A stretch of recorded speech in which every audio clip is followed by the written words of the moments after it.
How's it going, everybody? This is Jason Ostrowski, and welcome to another edition of the Everything Real Estate Podcast.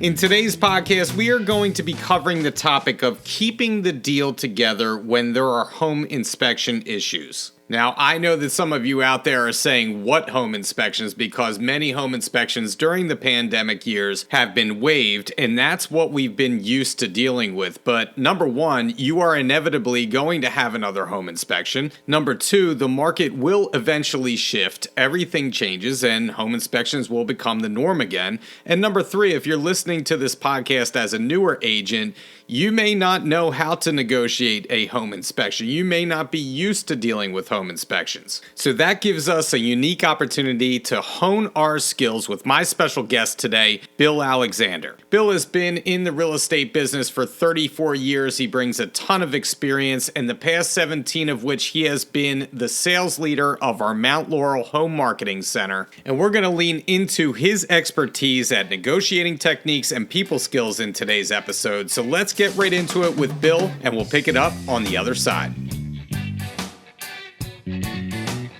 He is the sales manager, VP in the Laurel Home Marketing Center. Bill, how you doing today? We're going to talk about keeping the deal together when there are home inspection issues. So how are you starting off? I'm doing great, fighting the good fight. So, yeah. And now you obviously are based out of New Jersey. And I do want to start with the caveat that we're going to talk about the New Jersey contract. We're going to talk about the PA agreement of sale, which is different than the Delaware agreement of sale, right? So you and I are going to kind of have a back and forth. There are some differences, obviously, that we're going to cover. Okay. But it's important that we cover this topic because I feel like now more than ever, it is a lost art to keep a deal together when there are home inspections. We have a lot of agents that have started in the business during the pandemic when, at least in Pennsylvania, home inspections are scarce and have been for the past 3 years. Same in Jersey. Yeah. And so there is a large segment of agents out there who have no idea when it comes to keeping a deal together. Usually the hardest part of any contract is the home inspection, right? And getting through that portion of it. And it can really be a special skill or a realtor superpower for an agent who is really good at getting properties to the finish line when things look very bleak during the inspections. They're really a special breed of agent. So quite frankly, some are better at holding deals together than others.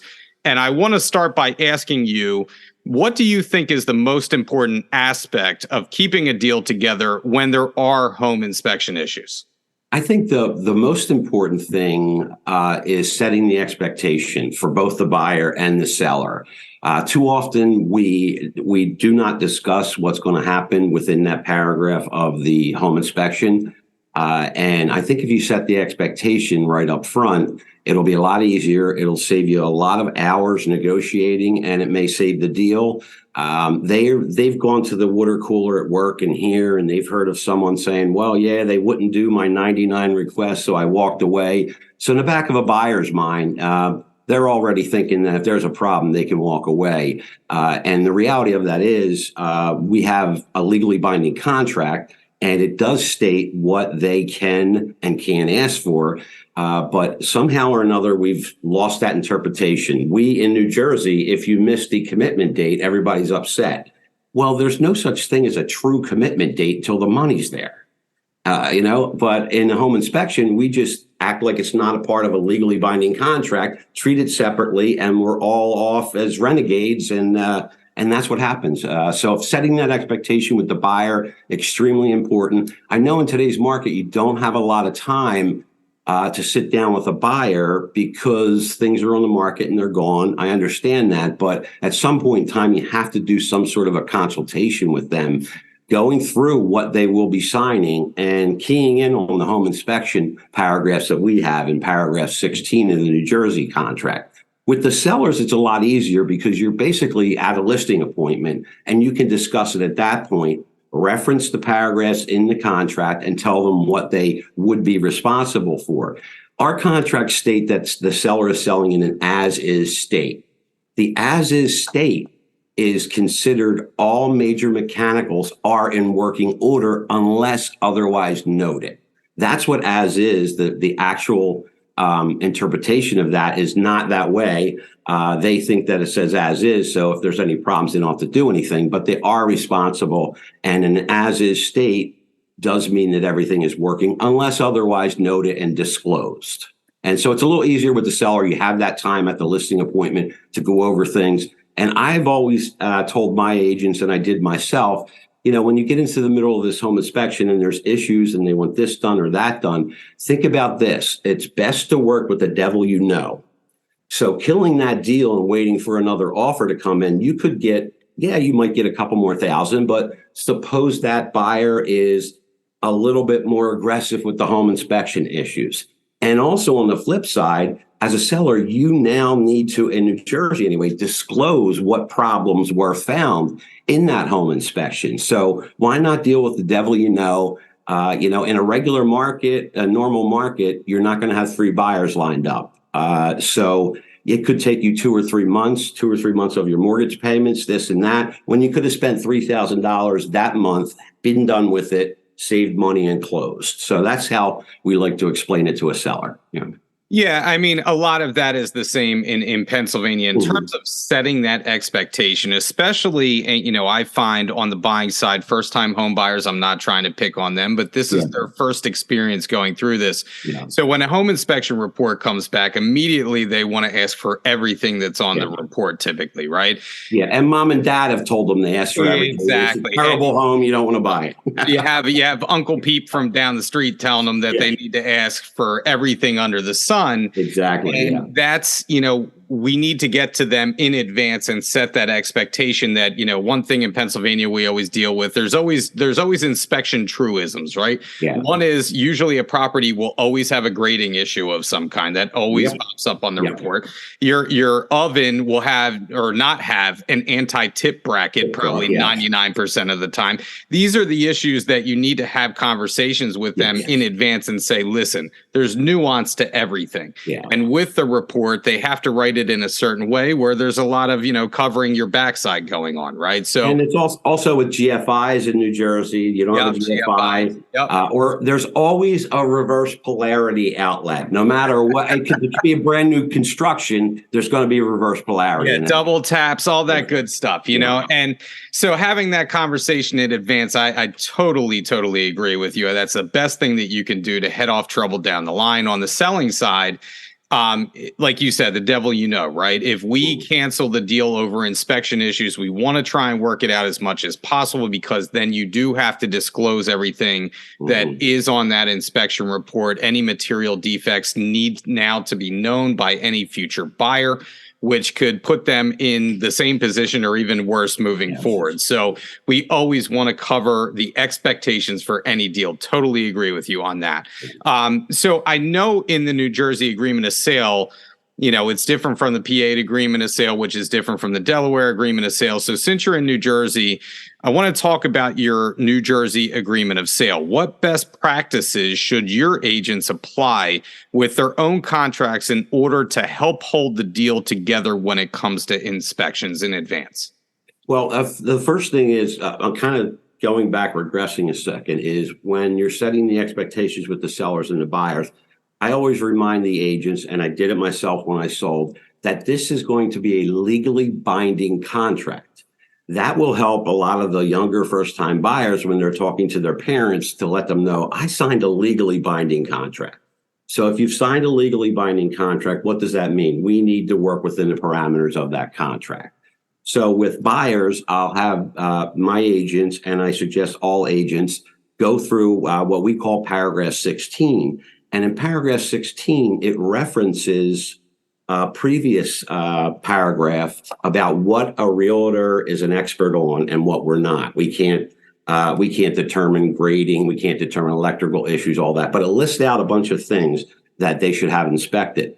And in that paragraph on paragraph D, it states, paragraph 16D, it states that they have an opportunity to have the home inspection done. And it says, as for items above. And what I like to do is kind of like just draw a line back up to where they talked about electrical, plumbing, bloom, And that's how you're tying that into that paragraph and literally kind of funneling it down to these are the things that you can ask for. And you need to let them know that.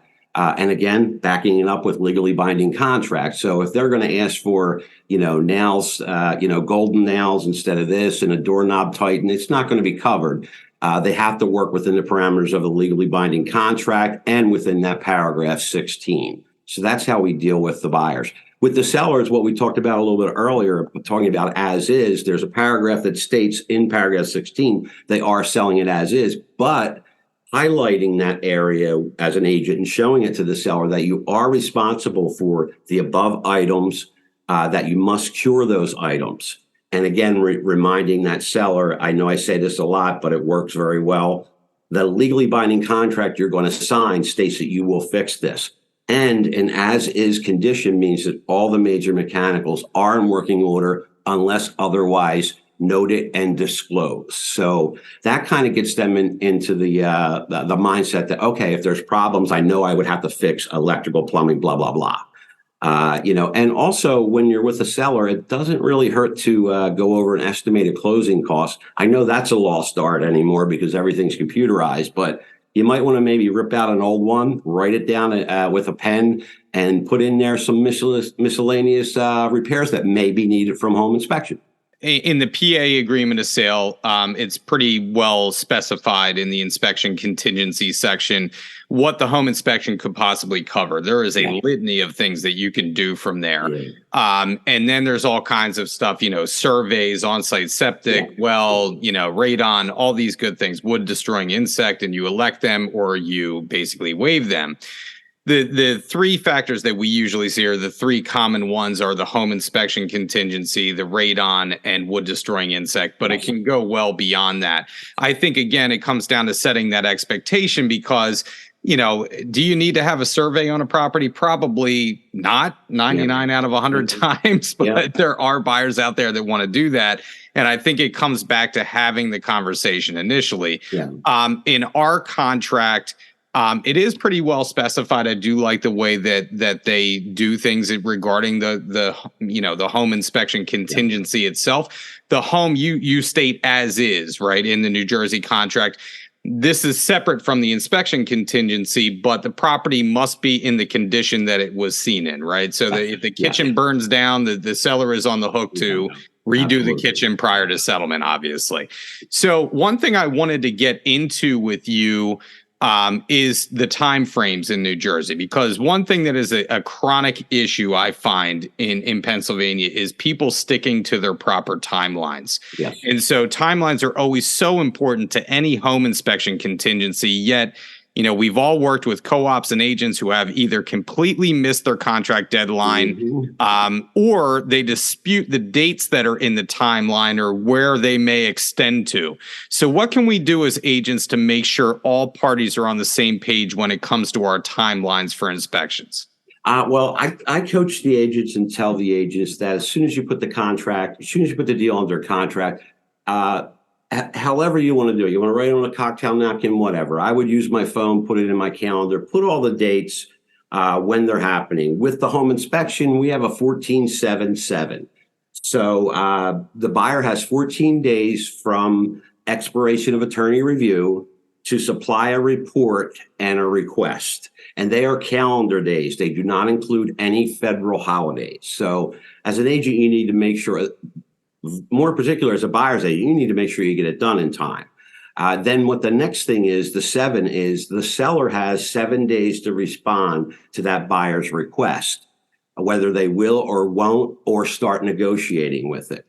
If they do not respond within 7 days, or if they respond saying we are not repairing anything, the buyer then has 7 calendar days in writing to notify the seller that they will be canceling the contract, making it null and void. So it's 14-7-7. Where we get in the problem with New Jersey is once you start negotiating back and forth, what they're going to do, what they're not going to do, and everything like that, that kind of confuses every agent and a buyer and seller. All right, well, when's that 7 days start for the buyer to say, I'm out of this? It doesn't start until the seller refuses to do what you are requesting. So they can come back and say, we'll do 1, 2, 3, but we won't do 4, 5, 6. Okay, fine. Here's my notice that I do want to make the contract null and void and want my money back. You're not doing the requested repairs that I had. But I find that gets very confusing for all parties involved. But you just got to remember 1477.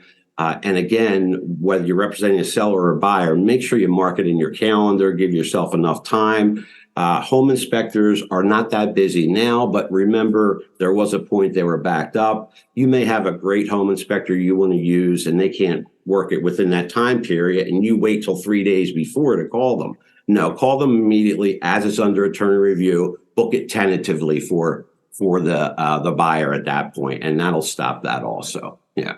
And what I also wanted to say is, and I've done this in the past, people don't realize, but we have some scrupulous home inspectors in our area. A home inspector goes out there and does a home inspection, and literally they're getting $500 to $700 for their home inspection. We have some in our area. You need to be careful. Make sure you're doing your due diligence. Every single first home, they find a lot of things wrong with it. The buyer, especially first-time buyers, fall in love with this guy. He's protecting me. He's protecting me. That deal dies. Now the home inspector is going to get another home inspection. So just be very careful of that. If you're a newer agent, talk to the senior agents around you. Find out what the reputable. I'm not talking about getting a home inspector that's going to get everything passes. No. But I'm talking about one that's not going to try to get a second inspection and scare the heck out of a buyer. And they do it more particularly with the first-time buyers. So be careful with that. Yeah, like you said, you have to ask around. You have to go to the people that have been there, done that before, ask for a recommendation. They're just like realtors out there. There are good ones, there are bad ones. Yeah, yeah. In PA, we're a little bit different. So obviously we don't have the attorney review that you do in New Jersey. Basically, day one of the inspection contingency will start the day after the execution of the contract. So if we execute today, day one would be tomorrow. And we have 10 days per the agreement of sale. Typically, default mode is you can adjust those days, but 10 days to have a home inspection, get the reports back, write up your what we call BRI or buyer's reply to inspection, give that to a seller. Now, I do want to mention, if we give that off to a seller, if we have everything wrapped up by day 5 and we hand that in on day 5, the seller will still have 5 days left plus their 5 days. So we go 10-5-2. Okay. So the 5-day review period from the seller doesn't necessarily start as soon as we hand it in. They have those extra days in your 10 days plus 5 days of their own to make any kind of decisions, get estimates, come back to you, what they're going to fix. They present that to you, and then you therefore have 2 days then to decide, take it or leave it, right? I think that's very clear. So we have problems with attorney review time periods. No one knows. You can ask one attorney, they'll say 5 o'clock. If it's signed on a Monday, it starts the next day, and the third day at 5 o'clock. You can have other attorneys who will say, I sent the disagreement letter, I faxed it or emailed it or scanned it to you at 11:59 at night. And it's very confusing here. Very confusing. Well, it seems clear, Bill, but the usually the dispute is about that kind of scenario, right? Where the buyers hand something in early and then they think, well, the seller only has 5 days from here, or that's where the confusion usually takes place. Yeah.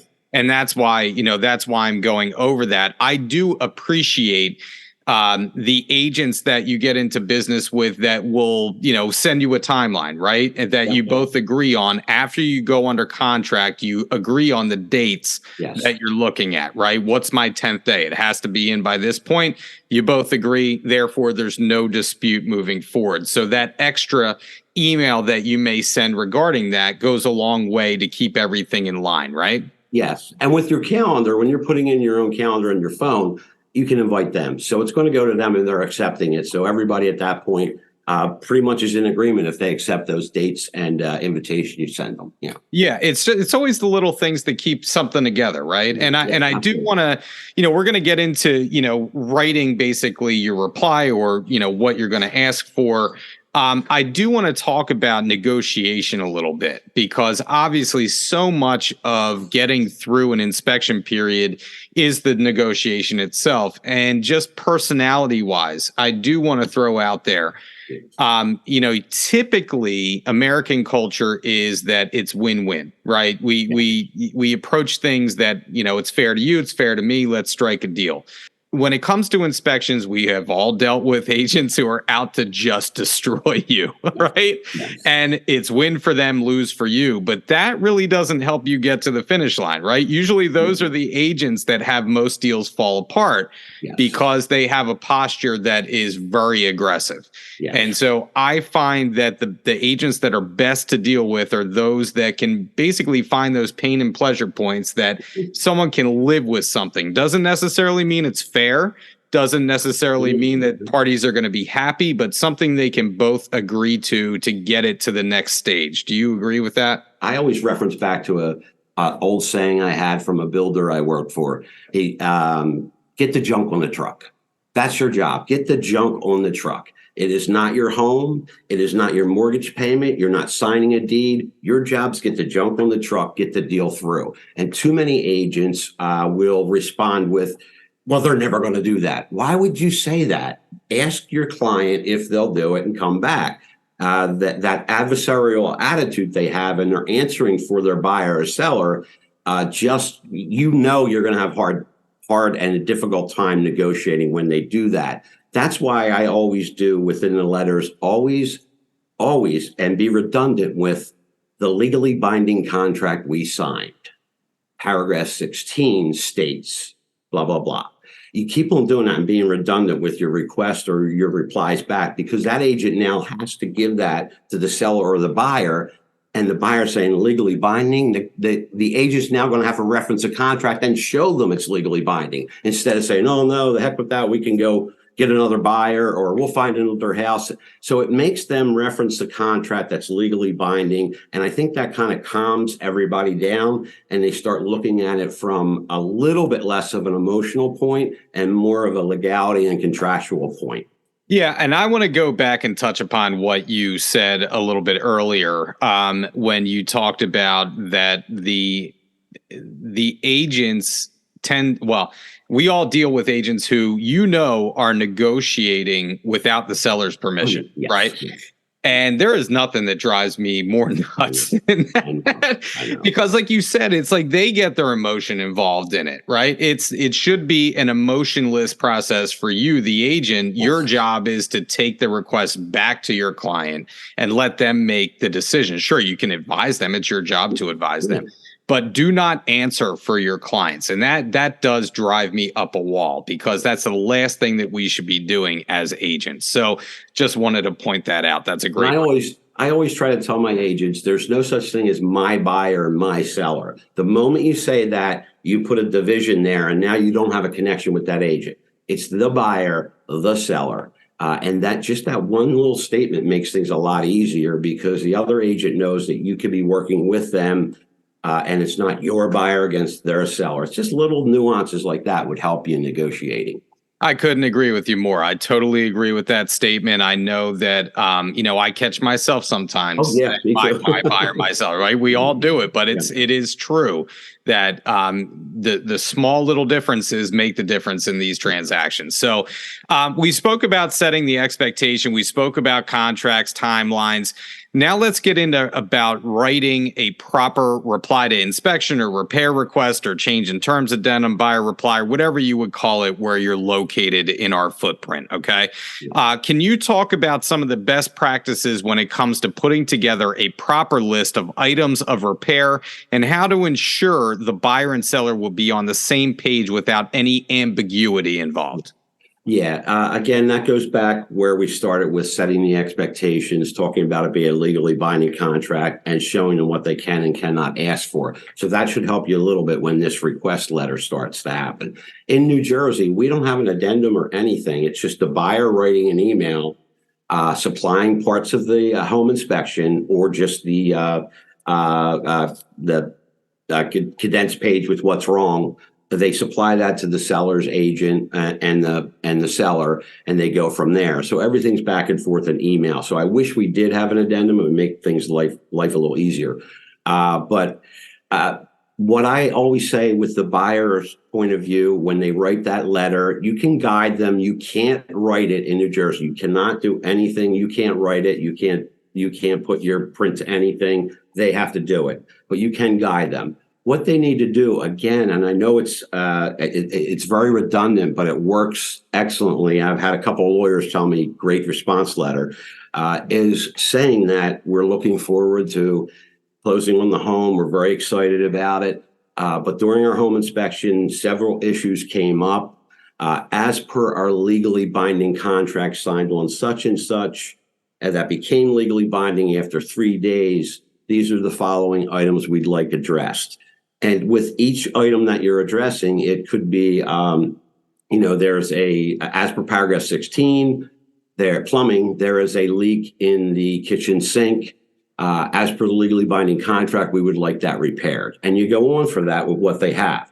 But with the buyer, also throw in all the other things that was in that home inspection, but start off with stating, as per our legally binding contract, paragraph 16, the following items we will not be requesting because they are not covered under the legally binding contract. So you're letting the seller know these aren't covered. They were in the report. We're not asking for them because we legally can't. But up above, you're saying these are the things that we can legally ask for.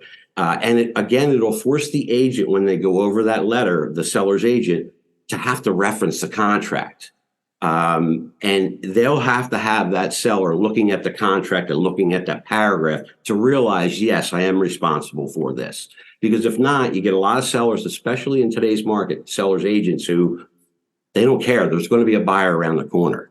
You don't want that, because if your person really has legitimate requests, you want them taken care of. You want the deal done. But too many sellers agents are just, they just throw it to the seller and say, I'd say no, we'll put it back on the market right now in this market. But that will force the seller and the seller's agent to review the contract as they're looking at that request form and understand that they are contractually bound to certain things.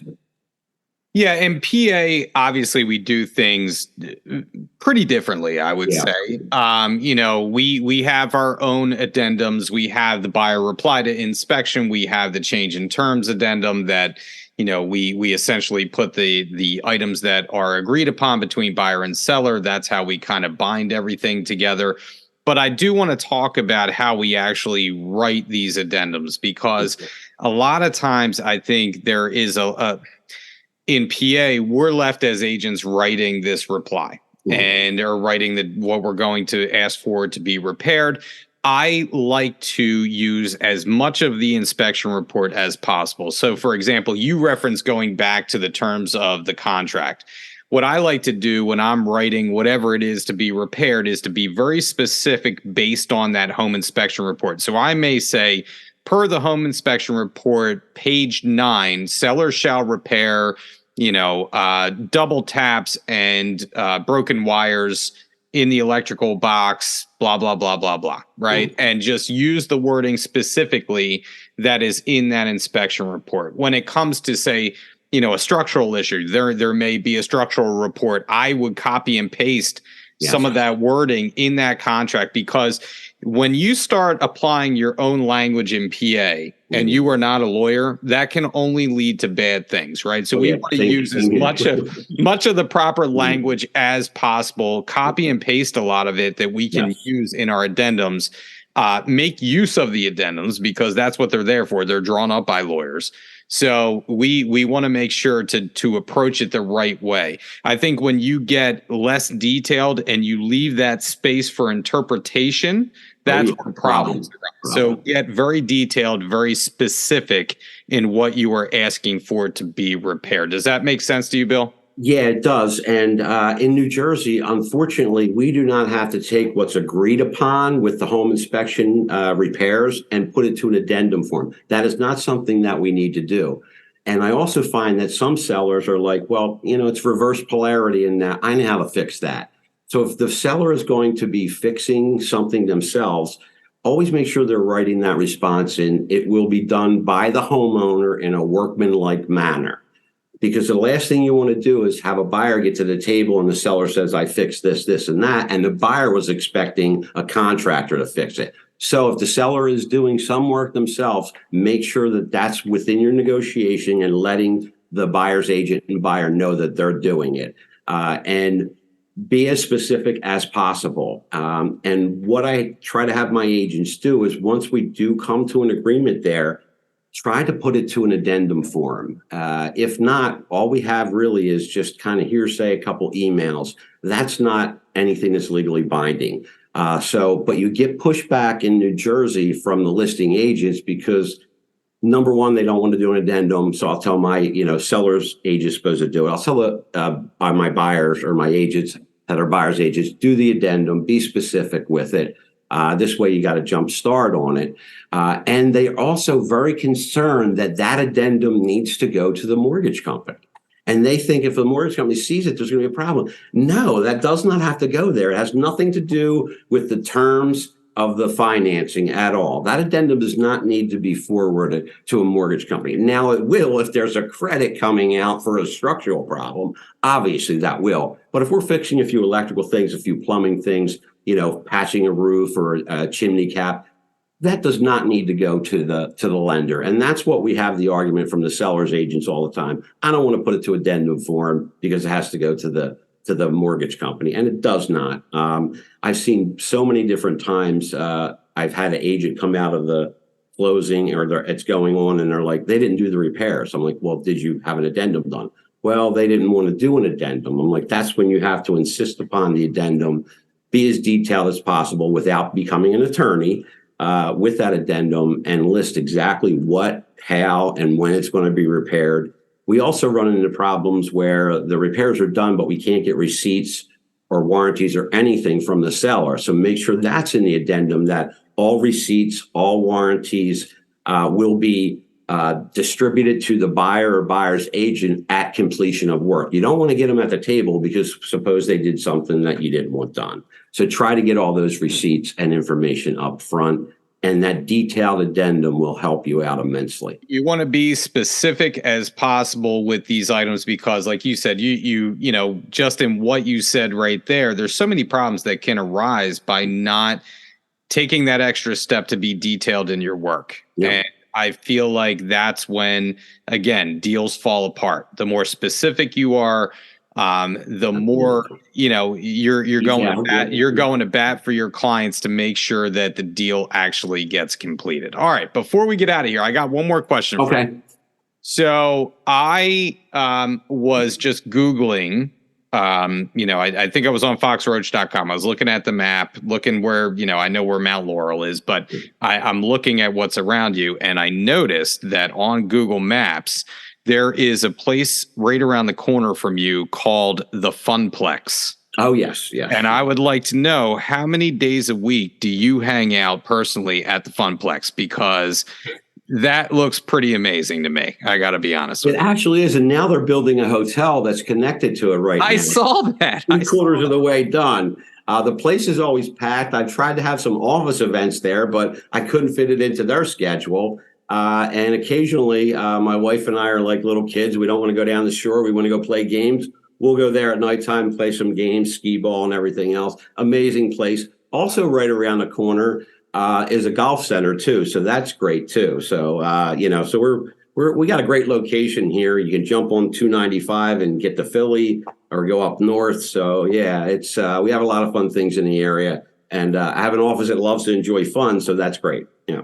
Well, I do have to say, I'm glad that I don't have a Funplex because I would be in way too much trouble with my wife if it came down to that. Like you said, skee ball, you're like talking my language. I see water slides and all this other good stuff there. I'm like, geez, oh man, we need one of those out here. So yeah. Well, now 20 years ago, you'd be concerned there was a bar close by.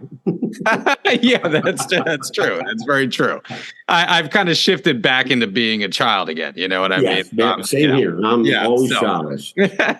All right, Bill. Well, thank you. I appreciate your time. I really appreciate you coming on and going over this. This is a very important topic. And who knows, one of these days we may start doing inspections on the regular again, which I certainly hope we get to that point. That means we can negotiate further. Thank you so much, Bill. And I'll see you soon. I'll tell your wife and your mother I said hello. And thanks, Jason. I appreciate the time. That was the conversation with Bill Alexander. I thank him for sharing his expertise with us on today's episode. Here are a few takeaways from talking to Bill. Number one, Bill touches early on in the episode about the most important thing when it comes to negotiating and keeping a deal together. It is setting the expectation with both your buyers and your sellers. If you take the time to go into the details of the inspection process and what it may bear out once a home inspection is performed on the property, it will do wonders in heading off any trouble further down the line. Going into that detail with our clients about how the process may play out negates any surprises that you may face once a home inspection is performed. You've gone over those scenarios with your clients and you give them surety, you give them peace of mind. People do not like to be blindsided by surprises in a real estate transaction, let alone those that may cost them a lot of money. So anytime that you can set the expectation in advance, go over those details with your clients, is going to help you to keep the deal together. Number two, time is of the essence. You need to stick to the time frames that are within your contract. How many times have you been a part of a transaction where someone misses a deadline, or maybe you even miss a deadline? The ramifications of that can cost your clients a lot of money. Always be on your timeline and make sure that you have a conversation with your co-op once you go under contract and agree upon the dates that are in the contract when everything is due, when the process starts. A simple email between you and your co-op stating the timeline when dates are due when it comes to the home inspection can absolutely help you keep a deal together by mitigating the opportunity to have a dispute at a later date in the transaction. Last but not least, when approaching a seller with your buyer's request for repairs on a property, make sure that you get detailed with what you are asking for. Ambiguity is our enemy when it comes to home inspections. You want to specify exactly what your buyer is asking for, so there is no misinterpretation from a seller as to what they are supposed to repair. The home inspection report is our friend. We should use that wording that is in that report to type up our replies, our BRI, our change in terms, our emails, however you are going back to the seller to ask for repairs. Make sure that you reference the page in the home inspection report, the report that you're using. The more detailed you get, the better it is for you in the end. Well, that's it for the episode this week. We will be back in another couple of weeks with a new topic, a new guest, and as always, if you want to hear a topic that we haven't covered yet, please reach out to me, jason.ostrowski@foxroach.com. And if you haven't liked and subscribed to the podcast or left us a review, please do so. It helps us to reach more people.